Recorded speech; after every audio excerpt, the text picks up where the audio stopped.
Di era digital saat ini, komentar negatif di media sosial sering terjadi di mana-mana, terutama pada kalangan remaja. Komentar seperti hinaan, ejekan, atau candaan dapat memberi dampak yang besar bagi orang yang menerimanya, terutama bagi mereka yang memiliki kondisi khusus seperti disabilitas fisik maupun mental. Terima kasih Afniel. Ini adalah pertanyaan-pertanyaan yang kami akan tanyakan saat mewawancarai.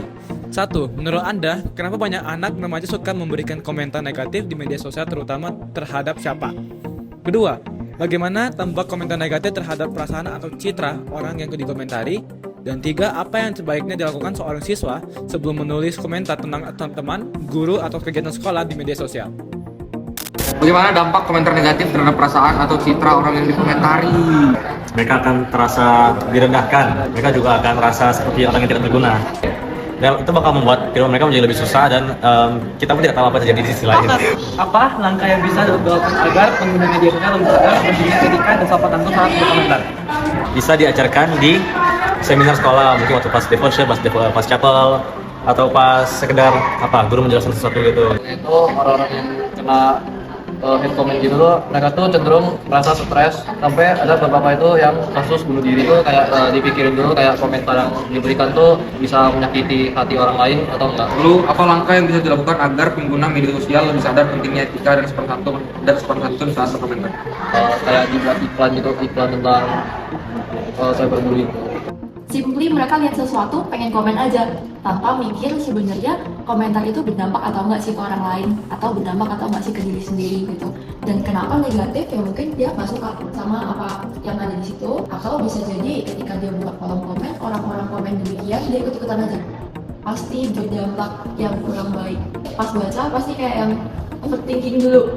Selain overthinking, bisa jadi orang yang komentar itu marah balik. Take a moment, pikirin dulu komentar yang kamu mau komen itu proper enggak, tujuannya apa. Bagaimana dampak komentar negatif terhadap perasaan atau citra orang yang dikomentari?